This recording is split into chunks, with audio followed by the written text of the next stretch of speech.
Oh my God. Oh my gosh. It's like I'm changed so sorry. my Hang on, let me turn up my volume. I will show you afterwards the very makeshift little thing I have going on here. Hello.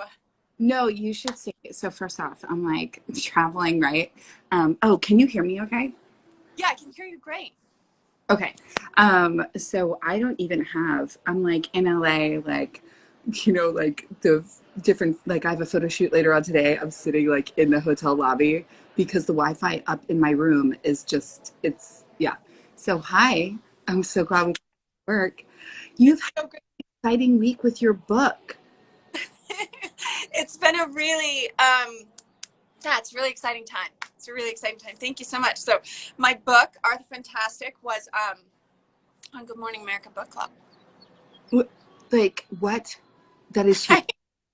Yeah. It is. So I'm with a girlfriend, and so like I got the news when I'm traveling as well. So I got to Sedona, and they got the news. And I kind of like knew it was going to happen, but that it was live. And I just like looked at her, and then I just 5 minutes later had this delayed reaction, and I was like, "Is it okay if I just like scream?" And so I did, and yeah, it's wild. I mean, that is, I'm just so proud of you. Congratulations. That is huge. Thank you very much. Oh my God. I am so excited to do Cosmic Tea because I'm in this beautiful backdrop. I'm actually going to show you, all of you watching. Let me see all the things. Oh my God. That's stunning. Wait, Liv, you're in, wait, you were Sedona, in, Arizona. okay. Arizona's gorgeous. I love it. And Sedona is, ooh, you know that contraption I told you about? I just fucking destroyed it with one kick. So Sedona is amazing. And so we're both kind of on the West Coast right now. Yeah, which is so awesome. And I'm like so glad we got to do this. So last week, was it last week? Yeah. Okay, so right now, you guys have to like excuse Liv and I because we've been in like both in a whirlwind doing like a bunch of our own things or like, and so whoever says that you can like travel and stay like super grounded, like in the exact same workflow, I'm like, I'm really good at staying in like routines, and I'm like, this one has thrown me off. Like just the East Coast to West Coast, it's fascinating to me. Like send me to Bali and I like adjust more quickly, send me like just from the East Coast to the West Coast, and I'm like discombobulated. Like I'm like, what is going on? Yeah. It's wild. So that's why I think the subject today is so important because we're going to be talking about the power of presence and being present Exactly. where you are. And I haven't, like, this has been actually a really good exercise for me because I haven't necessarily been present with work because I was busy being present where I was. And about allowing that. So when we talk about presence, I think people automatically assume that we're talking about physical presence, that we're talking about showing up, that we're talking about doing all the things, being all of the places. But presence is really not that. Presence is really actually kind of the opposite of that. It's it's abstract to even where you may physically be, and it's more about where you are energetically. Where's your center? Because you can be in a space. All of us have done it. I have done it, continuously do it. Where you're in a space and you are there, you're in attendance, right? But you're not mentally present. You're not emotionally present. So you're sort of there and somewhere else, which means you're not really having that experience fully. And that's such a shame because it is the essence of like why we are here is to fully have that experience. And of course, there are many things that contribute to that, like all those things as other people. But, there's something really magical that gets turned on. And I've really noticed it with this last trip. About being where you are and being fully where you are and not wanting to be anywhere else other than where you are. Do you know what I mean? Like I have this thing that I've started saying and really started embodying, which is, this is all that I want to do right now. This is all that I want to do. Like all I want to do is Cosmic Tea right now. Work is not in the equation. Other things are not in the equation. This is all of Olivia right here in this moment. And I think that's a really difficult thing for people to on board because we're taught to spread ourselves so thin, right?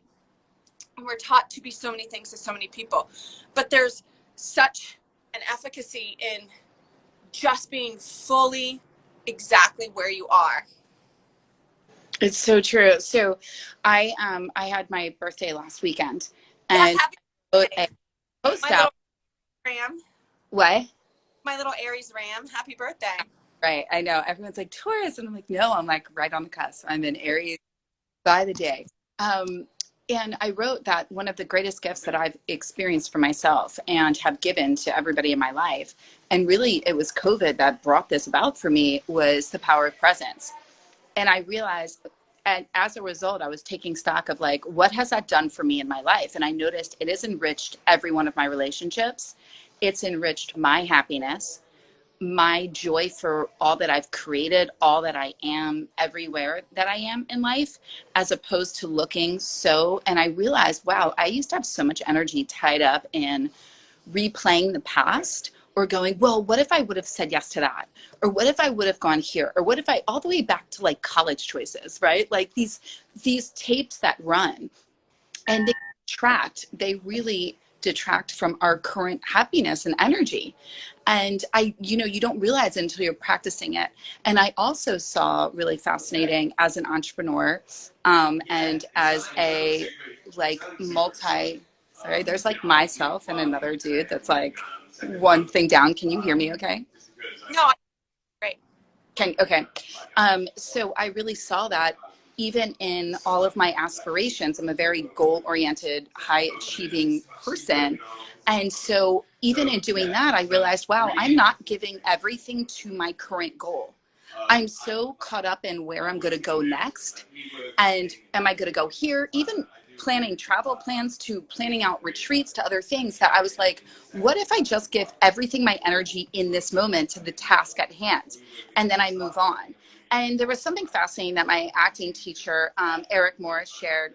He had worked with Lucille Ball, and which he's older, he's 89. He's amazing. Definitely check him out, Eric Morris. And he said that he looked at Lucille Ball and he said he's never been so taken by somebody. And he said she had this capacity to light up a room. She had this capacity to be an incredible mom, an incredible wife, and also change the face of women in entertainment. And he asked her, how do you do it? Like, how do you show up and you have this energy about you that just makes everybody feel so seen and so loved, and so you give them. And she goes, I only do what's in front of me, and I Love that. give 1000%. I only do the thing that's right here, and I give it everything. And then when I'm done, I move on to the next thing. And then I move on to and I give it all my 1000%. And she said, but if I gave everything just a little bit, I would never be here right now, because I would have never been successful. And I wouldn't be the mom, and I wouldn't have the marriage. And that really stuck with me, because I realized that I've given like a little 10% here, 10% there. And even when I've like been doing things, I'll be there, but I'll also be thinking about, well, what do I have to do tomorrow? And my to-do list and all of these things. And so we really wanted to bring to you guys today the power of presence and what it can do for you in your life, because I think so often we're like, I need to manifest, I need to ask for more, I need to do this, I need to do that. And it's like, presence is about taking stock of what you have and being so appreciative of it, blessing it, and like giving it so much gratitude, and giving it everything that you've got, that it can just multiply on its own and you'll be led. I absolutely agree. My contraption is failing. And I'm using my selfie arm to Okay. up here. Okay. You're just in my hands now. And you know what's even in a full sweat under my sweatshirt, because I just came from a run. Anyway, I won't go down the rabbit hole, but because I'm trying to be present, Melissa, I'm trying to be present, right? I really love what you said. And I think that,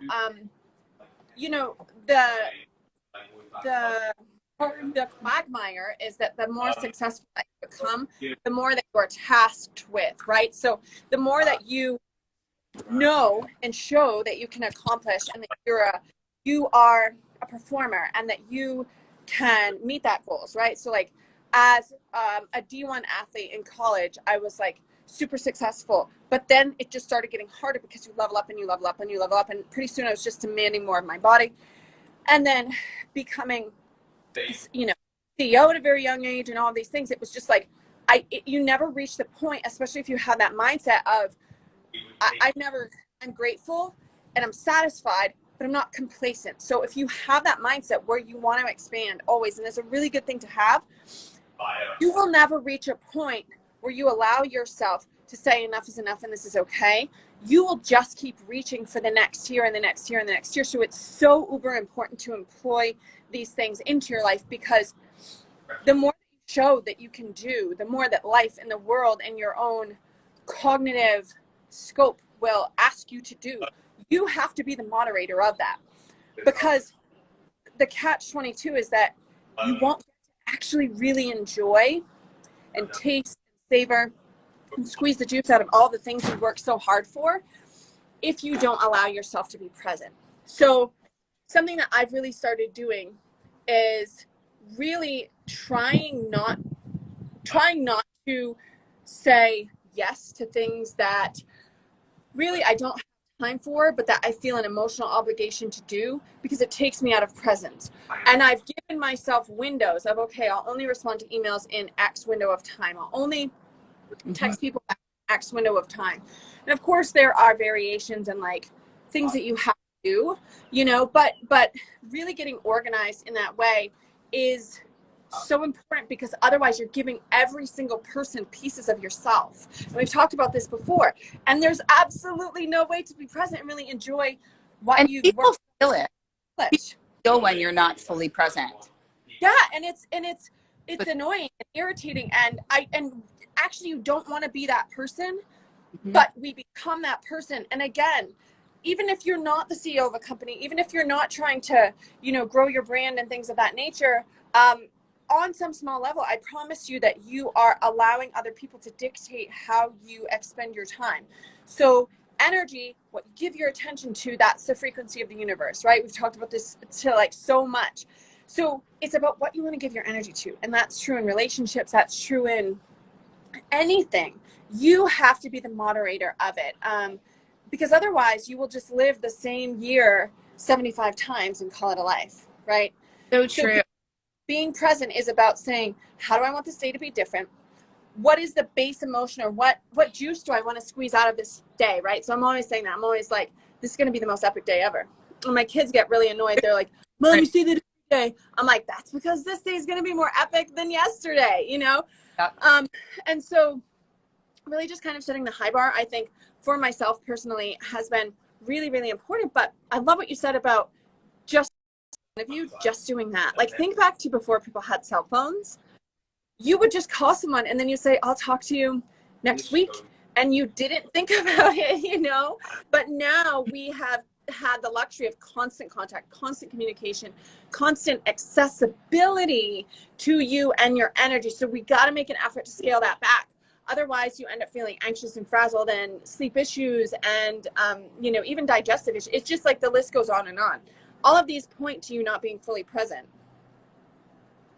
No, and you see it with children, because if they're around you and you're not giving them your full attention, the minute that you get on your cell phone or something, they start acting out, and they can feel, you know, you're not giving me your time, you're not giving me, and it's the same thing. So you just really want to recognize that everything about life is so epic and amazing that you want to get everything out of every moment, and you want to give every moment your all. And the other thing that I will say with presence is it allows you also to see all the blessings and the gratitude and take stock of all the good that's happening. Because when you're just running to the next, to the next, to the next, you overlook, oh, wow, that worked out really well. When in reality, you looked at it and you went, oh, wow, I just got on my plane and we landed on time. It's like, oh, my plane could have been delayed a day, or could have happened, or that wouldn't have worked. And I had an interesting experience because I showed up in LA. And my stuff, everybody that doesn't know, I was moving up to LA, COVID hit, put my stuff in storage, big to do, and I was like, I'll just go see family. And here I am a year later, and I've now resided. I'm in West Palm Beach. I'm going to Florida, and back and forth between LA. But my point is, I arrived here, car didn't start. Get to the storage unit, can't get in. No keys can't be found. Like everything that you could think of was going wrong. Tires are low. And I was just sat there and I was like, and I just chose to be present to everything. And I just chose to keep breathing into it and dropping into my body and just going, I'm just going to add even more kindness. And in place of frustration, I just know that I just am going to, and I repeated the mantra, everything is always working out for me. And everything did. The guy in the garage fixed it. The woman came out from my storage unit and she said, by the way, you gave me a secret set of keys to hold on to just in case something should happen. And I was like, what? I did? No memory of this whatsoever. And it just brought me to the point where if I got caught up in my emotions and started to go to all these places, I'm never going to make it to LA in time. I've got to get the photo shoot. I need to do this. I still need to do that. And I just stayed in this moment. I was able to attract and stay grounded and bring amazing people that were wanting to just support me. And I really believe that if I got caught up, I would have been reactive, probably cried, probably got angry, and wouldn't have had the support. And things would have been a lot more challenging for me, right? But it was about staying in that moment. So Melissa, what are your top tips for staying present? If, you could hand someone a reminder card to carry with them and they feel themselves coming out of alignment and they're like, shit, I'm feeling that feeling again, to pull out this card. And maybe for all of you watching, write this down, write what she has to say down. What would your tip for in the moment response to the mantra, everything's always working out for me, hands down. Watch your words. I would never speak into it. Oh my God, I would never start calling a million people and being like, oh my God, this happened and this happened and this happened. I would keep myself in everything is working out for me. I would caution myself on using so watch your words. I wouldn't say I'm overwhelmed. I'm so tired. This is exhausting. I can't believe this is happening. I would really stay in the place of positivity. Everything's working out for me. I would affirm it. I would breathe. I would get into my body and I would do the breath work that I teach, which is breathe in through your nose for 5, suspend the breath for 5 to calm the central nervous system, exhale out of the mouth for 5. And I would do that until I'm in a place of feeling really grounded. And then the number, what is that? That's 3. And number 4, I would just go into a dialogue with my highest self, with the divine, with whatever you believe in. And I would just, I just kept saying, God, I know you got me. I know you got me. Whatever you want, you got me. And I would just keep going and practicing that step of surrender. So I would turn it over, would be the last step. What's interesting is that I find, especially with myself and with children and traveling with children, is that I sort of, allow myself, or if something really car won't start, whatever, allow yourself 5 to 10 seconds of bitching about it and be like, oh, this sucks. Oh, this is going to make me late, whatever, and then be done with it. So something that my kids and I have done, and that I've now noticed that they do when we were traveling recently, is, something happened and it was our car wasn't there to pick us up in time or whatever. And my oldest son was like, oh, what? And he had 5 seconds. And then he was like, well, I guess it's an adventure. So we always finish it up with well, I guess it's an adventure. So I really try to instill that in them. And of course you're going to go over that 5 seconds. And of course you're going to, you're going to have setbacks, but having rules of thumb that you enter into a situation, you can dialogue and you can script it better. That's been proven to change the outcome and even your physiological response to the stimulus and to the event itself. So those are some really great rules of thumb that I found that work. And especially, just own it. If you're angry, own it. If you're frustrated, own it. But don't live there. Don't unpack there. Give yourself 5 seconds to bitch about it and then be done with it. And then, or just write it down on a piece of paper, carry a notebook with you, set it aside, you can deal with it later. But when we hold a thought for greater than 17 seconds, what we do is we actually set up the NLPs, which are neurolinguistic pathways in our brain that develop an emotional trigger response to it, law of attraction kicks in, and we begin to create external experiences that would not otherwise be there. So remember that. If you can get in front of that thought and you can kick it, not kick it dance-wise, although like that would be fun too, but kick it out of your mind. I don't know why I just thought that. I was like, you should be clear, Olivia. If you can kick it out of your mind or neutralize it, and sometimes the best way to neutralize it is just writing it down and getting rid of it before 17 seconds. I don't care if you feel yourself going into that mode, you set the stopwatch on your phone or whatever, and then you can find any way, like, you know, eat something delicious or go for whatever works for you. You can neutralize that event. You can neutralize your stress by like physiological response to it. So less cortisol, less adrenaline, less norepinephrine gets released, as well as energetically, you're not perpetuating that story. So 17 seconds is that kind of like crucial, critical turning point.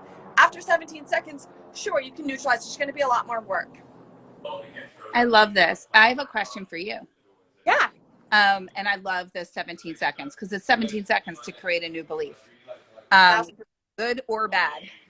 So watching that. Now, here's one thing that I have to tell you that I want to get your, I want to know your tips for this and for all our entrepreneurs and for those that also are forward facing on social media. One of the things that I notice, as much as I love presence, a prime example of this, I just had an epic photo shoot for an amazing company, and I'll share more about that. But you look super hot. Oh, thank you.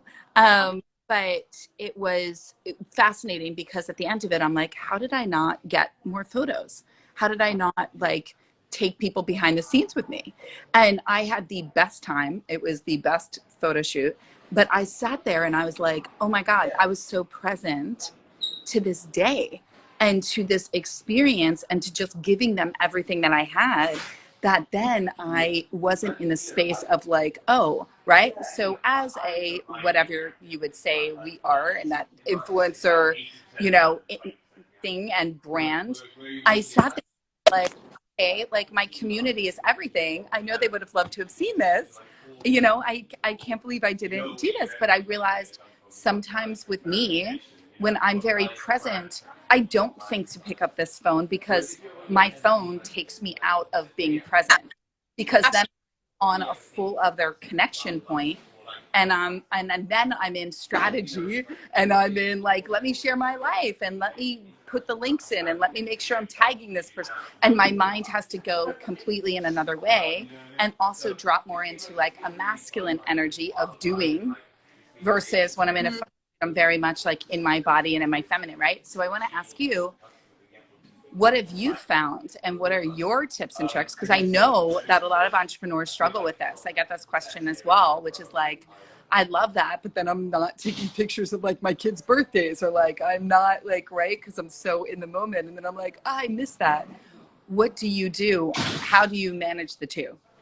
So what I do is I front load. So essentially, you know, it's like anything else. It's like make sure you get your workout in. It's like make sure that you take your vitamins. It's like all those things. If I know that I'm going to be doing something that, first of all, I want to share, because I have, believe it or not, a very private personal life. So this is Dr. Liv, right? This is the Superman, but I have a Clark Kent. And that's what I hold back. And that's really sacred to me, my personal life, my time with my children. And I'll occasionally share that, but I kind of have a social media rule that I don't share a lot about my kids because it's not their choice. And if I post a picture or something of them, it's because I've said, do you want me to share this? And they'll say, yeah or no. And that's fine. Because it's not their choice. My very, very, very, I don't, yeah. So there's things that, I don't share. That's very sacred to me. And so that's what you don't see, right? But I'm still very present in those moments. But what I do is, if I know I'm going into a situation that I feel like my platform or my audience would want to see, you know, then I will, before my present experience with it, I'll take the photos, I'll do the videos, and then if I have time throughout it, and I honestly, if I feel like it, I'll do it. If I don't, what you see is all what I've done prior to me stepping into that experience as Liv, as just Olivia, just a girl, just living life, having this experience. What you see before that is Dr. Liv, right? So I've gotten really good at separating the two. And the rest is like, and I have people that are like, well, we want to see your home, or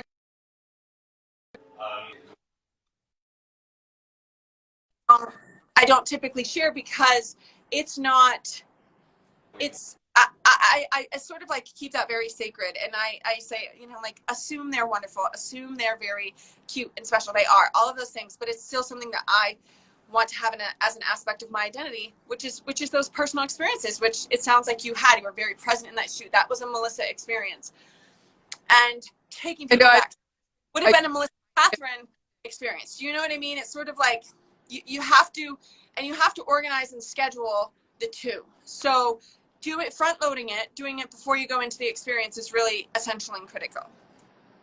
Yeah, no, and I didn't mean to speak over you. I was just, as you're talking, I was like, oh, and I'm like, I should have, because I don't, my assistant's not here. She's right. So I'm like, oh, that would have been to think of, like, of those things, knowing that happens. Yeah.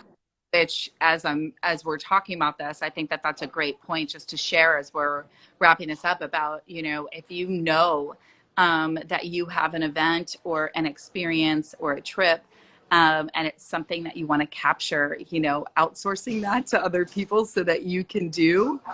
But I totally, like Gary Vee, for instance, you will never see his children. You have no idea who his kids are, wife is. Like, there are certain aspects of my life that I don't care what people say, like it needs to happen in order for success. Like that's, but I'm also, more of a private person. You'll see other people, and there's nothing wrong with either. There's other people that, put everything out. So please say, okay, sorry. So I so appreciate what you said, and I love how you manage that, and how, because you are so present and you do such a beautiful job at balancing a lot and also being very, very present and making people feel very seen and very heard. So, that's a beautiful quality. And you don't see it that often, guys. It's really powerful. And that's why we wanted this to be something that we talked about today. At one of my places with one of my most favorite people having this conversation. So even though this is broadcast all across social media, and we have people in here from like wherever, like all over the world, right? I can't even name all the places. I'm very present, and I'm still having an amazing experience. So you can anywhere that you want it. Next week, you're going to be back on our scheduled time. Wednesdays at 12 Eastern time. We'll both be back on the East Coast, or at least I will. Will you be back on the East Coast? Yes. No, not on Wednesday, but that's fine. Okay, we'll be back on the East Coast. And we have some really exciting topics, so make sure that you check out Melissa's page, my page, because we will do the little teasers and the feeds for that. And Melissa, Kathryn, I love you. Everyone watching, I love you. And this is just the best life, best discussion ever. It's the best. I love you so much, and I'm so glad we were able to do this even in our, my arm is making me. And have fun at the Oscars, Melissa. Oh my gosh. I know, and I have another photo shoot today I have to get ready for. And you have the best time ever, and I'm just so proud of you for your book. Everybody check out her book. It's on sale now. It is, yeah. It was actually, it's been out of stock because there was just such a demand that it's been unavailable for months and months and months, because it was like bestseller and pre-sale and all of that. So I believe it's back in stock now. We're going to put a link, and guys, definitely check it out and get it for, what are the ideal age groups? It's of all ages. So it's really a tale about anyone who's ever just felt different and isolated and alone and had their magic repressed. So it's a really fascinating tale. And the Duchess of York, who is just phenomenal woman, individual, friend of mine, is Genie Gems in the book, and it's just this tale of this unlikely duo and the magic that they cultivate together. So hope you all that enjoy it. Please let me know what you think. It's definitely a work from my heart. And you're going to be seeing much more of Arthur Fantastic coming up. So Oh my watch gosh. television screens. Watch your television screens is all that I'll say. Oh my God. Okay, girl, I love it all. Yeah, this is so exciting. So exciting. Thank you for joining us for another Oh my episode of God. I'm I Olivia. love you guys. And Thank this you is so much, and we'll see you next week. Bye, guys.